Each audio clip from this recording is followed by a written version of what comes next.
I actually saw a fat person in Colombia. Oh yeah, where were they from? They're from New York. Well, no. Yeah. So what? I saw one fat person in Colombia. We're at a coffee shop. And they were from And America. they're from New York. She's like talking about like she likes pizza. She likes pizza. I was just like listening in on the conversation. But we even talked. But you said today, like, the routine that we have, you know, of just like basically walking for over an hour a day, going to the gym, like it's almost impossible to like really get like extremely fat. And then we walked to dinner. And it's like, Yeah, exactly. You walk to dinner. It's a very walkable city, even in other areas. Have you been to Laureles yet? No. However, some girl that I just met was trying to tell me that she's stranded on the outskirts of Medellin and she needs $80 to get back to Laureles. And I'm like, That's shit at you. it was like literally the first interaction. Like we met online or whatever, and then talking on Instagram. And then she's like, yeah. I'm like, what are you up to? She's like, well, I'm actually stranded out here in the middle of nowhere. And I'm like, they're one of these, eh?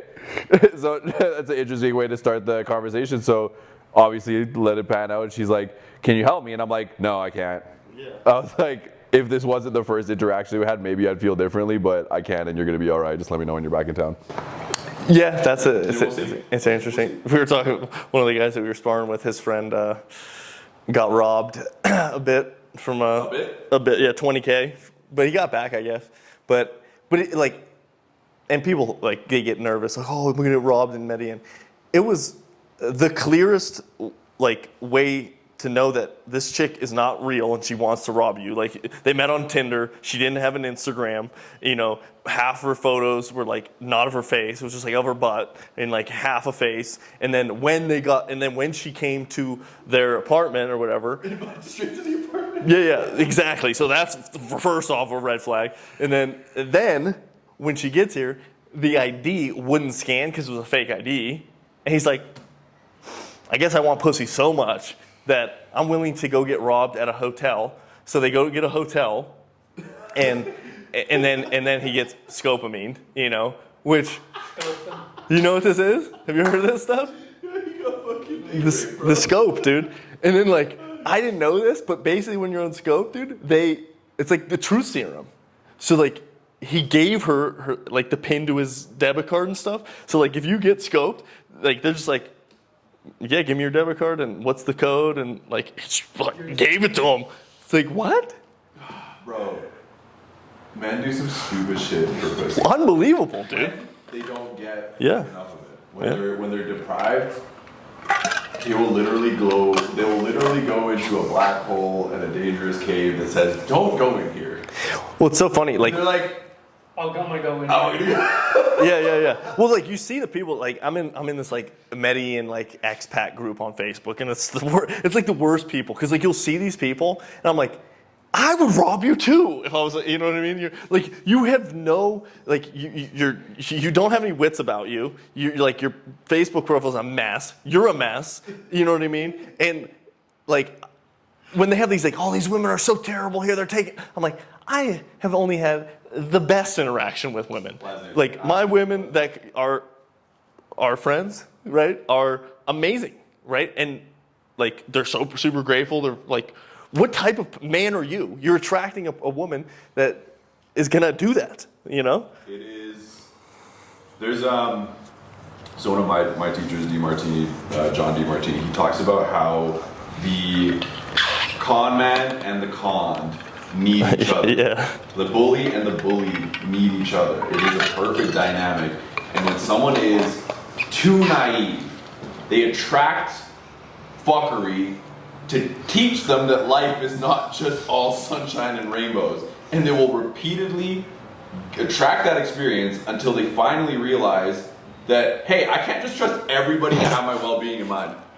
And actually, if I just open the door, people are advantageous. They're going to think about how they're going to benefit from something that you're leaving wide open. Because if you're leaving it wide open, why wouldn't someone take advantage of it, right? We're opportunistic-minded beings, right? And like even with the bully dynamic, the bully, I actually don't remember what the value that the bully gets like out of bullying someone. I don't remember that time. You have to go check that shit out. But basically, the person who's getting bullied is attracting the bully in order to harden them up so that they stop letting people walk all over them to the point where they say fuck this and they take their independence back and they become powerful, right? But some people fold under depression. That's kind of like the natural order. It's like survival of the fittest.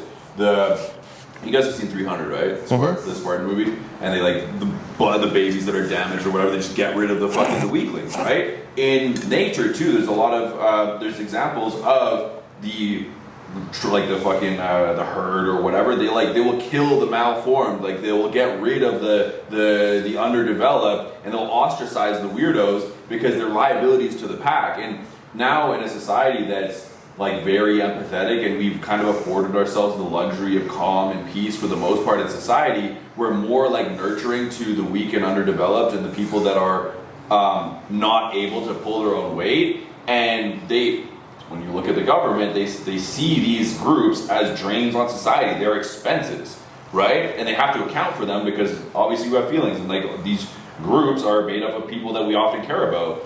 But like until like there's the like some people say like bring back bullying, make bullying great again. Contextually, like it depends on the context of it, but like I actually err more on the side of being hard with people and like reminding people that it's like, look, life's not just going to hand you everything. Like you're not always going to have someone who's just going to be willing to pay your way and fund your like success and like fucking pamper you and like take care of everything. And some people have those experiences up until they don't, and they're so not ready to handle the responsibilities of life when it happens. Like a lot of beautiful women have this experience. Yeah. A lot of fucking soft dudes are like fucking completely pampered by society, and then like when they kind of both get to this crescendo point of like the expiration of their like pampering or their like coddling, they get hit so hard that basically they just fall out of the game. They either fall off or they have to change, right? But I think we were talking about this the other day when, in regards to the same thing here of like the people that usually get robbed, whatever, are like Americans that have not been aware of consequences, yes. Right? And here, or not aware of consequences, or they're trying to like have like a shortcut. For sure. They're be like, I'm gonna go to Colombia, I'm gonna get a bunch of pussy, and it's gonna be so easy. Yeah. And they're fucking so horned out that they just go straight for like the fucking the danger cave that says don't fucking fuck with this shit. Yeah. And then they get their shit fucked, and they're like, what happened? It's their fault. It's like, no, you're a retard, bro. Yeah. You're a fucking retard. Well, it's like what we were talking about before. There's people here that drink, they booze, whatever, but like there's liquor stores all over the place, just downtown. But like you don't really see people like belligerent walking around the streets, like completely incoherent, right? Unless they're foreigners. Exactly. But like locals don't, and then even foreigners, I mean, the ones that don't adhere to this, here you have to understand that there's a little bit of like underbelly, which keeps your wits about you, because you say, well, I can't get like belligerent drunk, like blacked out like I do in the United States and just like wander around and, if I fall asleep on the street, I'll be fine. No, you fall asleep on the street here, you're going to get completely robbed. Like, you know what I mean? So like you have to know that there are like, that kind of is what keeps you, I think, society safe a little bit. Implied danger. Violence. Yeah, implied like knowing that there's a consequence if I don't keep my wits about me. And in the United States, I think we've lost that a little bit. Like you go downtown, even in Erie, Pennsylvania, and like you're just watching these people, you're like, I could literally just come up to you and like just completely ruin your life because you're so incoherent of the world right now, because you're so belligerent, and like that's what your intention was to get like this, because you didn't even know that there's a consequence to their action. So dumb. Yeah. It's so dumb. I think it's a great segue to talk about not fucking drinking, because the three of us here, none of us drink anymore. And best decision I made last year. It was the single decision that I look back on the last year being like, this was the best decision, the simple decision that made the greatest impact on my quality of life, which is amazing. And I'm stoked that all of us kind of took that choice together, and we continue to surprise people when we get into a room and they're like, oh, none of you guys drink, and then like it's kind of like this moment of pause where they like reflect on their own decisions and like and they kind of just get back to normal. But it's like it has this weird impact, or this positive impact on the world. But one of the things is that you talk about people whose intention was to get so inebriated that they're fucking literally out of control of their being. Imagine being a creative being here in the game with so much power and potential to make these incredible things, these beautiful buildings, these mastercrafts, these works of art, these unbelievable feats of engineering and creation, and dedicating your capability, your potential of mind to simply just making it through inebriation and getting home. How fucking low level of a game it is to dedicate all of that power to just that. Do you think it's their, this is my question, do you think it's their intention to do that, or do you think they've been suppressed by society? I mean, drinking is like a number of things for people, right? But I think it's a lot of society's doing on like our mindset of like, this is the path that we should be on, and then I went down the path that you told me I'm on, and I feel like dog shit, and the only way I feel good is when I completely drown myself. Yeah.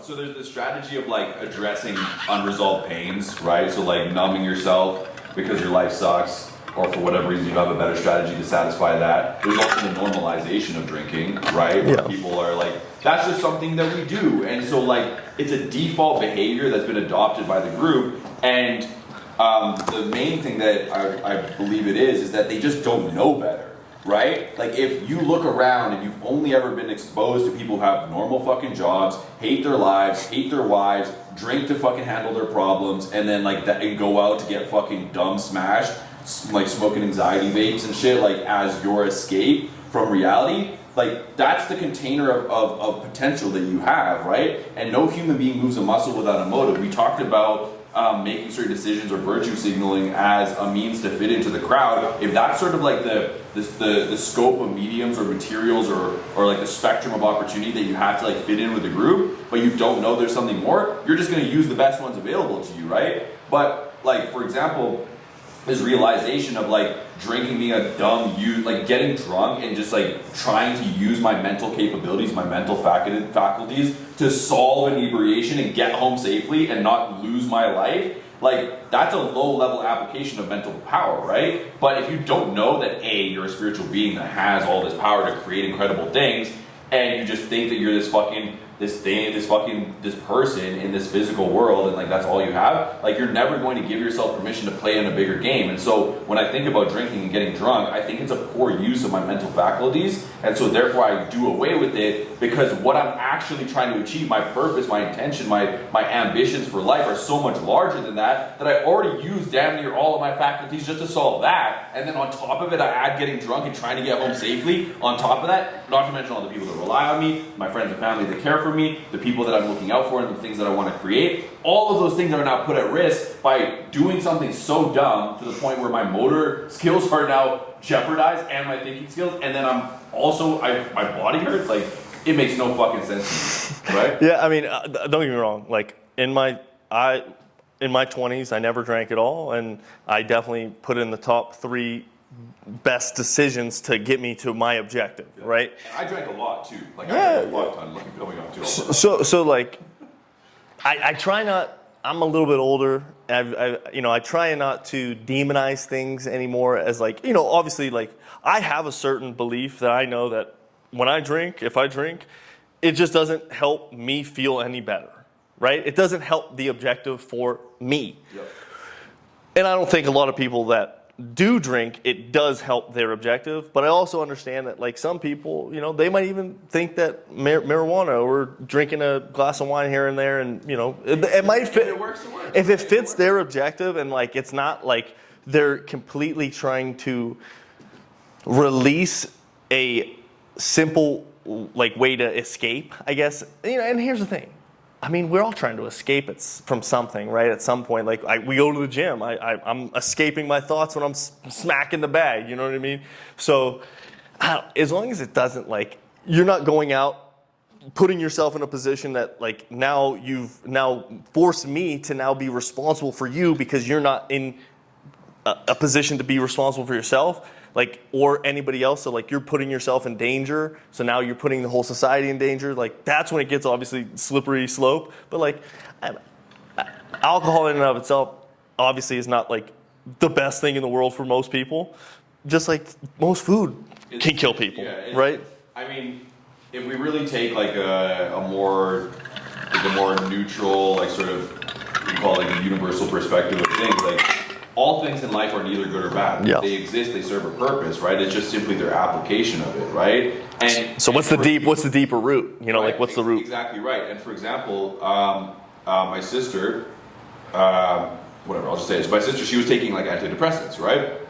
And my family, me and my mom were like kind of more on the same page. And my mom's like anti-pill. She's like more like naturopathic and whatever. And she was like really concerned that my sister was like using antidepressants to solve her problems. And what we saw was that it worked really well for her, right? And so as a strategy, like if doing the opposite caused more stress than just simply taking the pills and like using the pills as like a strategy to get it done, and it worked and it satisfied the need and she was happy and the rest of her life, her quality of life got better, was it really the worst thing? I don't know. You know what I mean? Like it's to be seen. And like it's even like health food drinks. Like if you're drinking the green juice and the whole time you're saying to yourself, I fucking hate green juice and blah, blah, blah, will you even get the outcome? Right. Like our thoughts are so powerful to the point where like you probably like you're just the sheer hate and disgust that you have for the experience, like you would compromise that in some other manner. And if it wasn't directly in your health, you'd fuck up your relationships about it. So someone's forcing you to drink the green drink, now you're angry at them and like the fuck, like we pay costs all over the place. It's just it's just how we are as like young individuals trying to figure out the world. If we find something that like we want to try out, obviously we're going to fight for that belief, right? Because it's a new belief I'm testing out. I want to see if it's, you know, I can put it to the fire. Like I give the example, literally my buddy, who I was at his bachelor party, you know, whatever, a week and a half ago, his fiance now, but like 5 years ago was like a vegan and only ate like, you know, maybe fish every now and then and like was really, you know, hard on this. But like,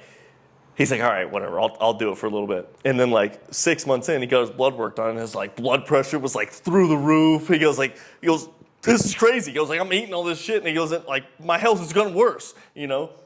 So like now she eats meat and stuff, you know what I mean? But like at the time, she was so adamant, like this is the only way to live, right? Because she was 23, 24 years old and very, you know, new, like, hey, I read this document, or I saw this documentary, and this is that, and blah, blah, blah. And I remember she came up to me, because I was like, you know, I'm 31 or something at the time. I had already tried so many diets, and this is when like they first started dating, and I was drinking like a sugar-free like energy drink, right? Yeah. And she comes up to me, she goes, those are the worst thing in the world for you. I go, how's your blood work? and here's the thing, it's just like, you know, there's so many people that want to demonize things without really having a full understanding of what actually is the big needle pusher, right? Like this is a micro detail, but like you haven't solved the macro problem yet. Like, for instance, the biggest problem is actually excess calories.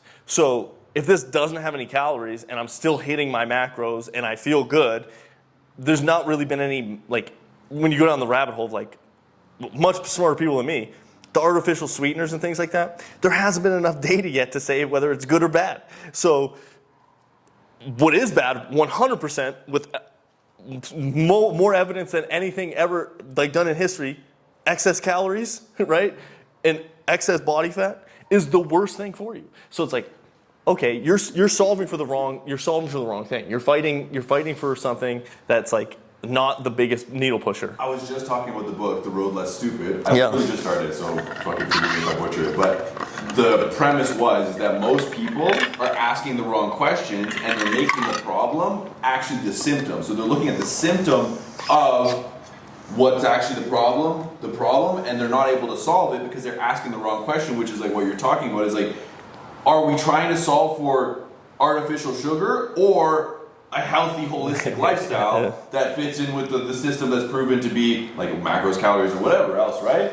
And like, yeah, like I'm pretty sure my mom would probably have something to say about it too, like the zero sugar if she see the shit. I don't know if she even said it to you, maybe she did. But like she would see that and be like, oh, that's so bad. And she like stresses about all these little details, but it's like, but then the whole life otherwise is like totally legit. Yeah. But yeah, like. So is it really that bad? Well, yeah, and then you're like, well, what's the objective? If you can't have a conversation about like, okay, well, what's the objective we're trying to get to? If we're trying to reach a similar objective, then we can have a conversation. But if your objective is just to win the battle of words, then we can't have a conversation. But if the objective is, you know what I mean? But it's true. It's like if we're trying to have a battle of words. Battle of words is like, it's like no, well, like there's no clear path to where we're trying to get to. Like if we're gonna sit here and say, okay, why do you believe that? And is the objective to live a good, healthy, life with full of energy, full of vibrations, and at your full highest peak? If we can say that that's the objective, then let's have a conversation about it, right? But like if the objective is your truth is your truth because that makes you feel good and you need to win this battle to keep you feeling good, then the conversation can't go anywhere, right? Then you just say adios and we go. Yeah, so. And then they're like, yeah, fuck you got that guy. Then you go back to living an amazing life. Yeah. Fucking arguing with people on the internet, like in a bar or where the fuck they are. Yeah, it's just like dogmas in general. Like that's why whenever we talk about, because I've been fooled so many times. I'm old, you know what I mean? Like I'm an old man. But like I've been marketed to so many times for so many years that like now I'm a little wiser. I've been scammed. I've done whatever, and like the cranium's extending. Yeah, exactly. You get a little wiser to the fact that like nothing is black and white, and when there's somebody that's like so dogmatic about one thing, now to me it's the most turn off thing you could be. Do you know the law of heuristic escalation? Have you heard of it? No. So the law of heuristic escalation states that the moment that one force takes a stance on one side, the opposite pole will manifest and the pressures will match, right? So to the degree that you push for one direction, the other side will come online and push in equal proportion. And so this is why we see when there's like flare-ups in politics, when one goes super left, the other goes super right, right? And so to the degree that you are infatuated or hung up on one particular thing and you're not objective, like you're like, there's only one way and blah, blah, blah, blah, blah, is the degree you're gonna manifest the opposition. And so in order to sort of alleviate that is that you have to be open and willing to have your opinion or perspective change and understand that if you have an opinion, it is simply an opinion and there's always going to be another side, there's always going to be an opposition, but if you hang on to it and you cling on it, and this is also something that happens in the health space too, like people that are really obsessed, like so obsessed with perfect health end up having poor health because they manifest the other side because of their sheer stress and force on this one thing that they like eliminate all of the natural elements that allow them to have a peaceful holistic life that actually creates health anyways. Well, there was literally a study done. I can't remember. Obviously, fact check me if it's whatever. But like there was a study that was fact check me. But there was a study that I heard one time that somebody said like they basically gave the same exact drink to two different groups of people, and the way that they introduced the drink to the group affected how it was, absorbed by their body, right? So if I told one half of the group, this is a protein shake full of greens, gonna make you strong, fit, and it's gonna be just like the best drink you'll ever have, right? You drank that drink, and you're like, damn, all right, I'm juiced up, right? I'm getting svelte. Ocean spray. Yeah, ocean spray, baby. And then the other group, they were like, this is a milkshake. It's full of sugar. It's just like it's a sweet treat, and it's delicious though, right? The body literally digested it differently for those groups because of the perception of that drink. So the other group that said, hey, I tell myself all the time, whenever I eat like shit or whatever, I literally tell myself, my body is a machine and it just it literally uses this I tell fuel. the food what to be for me.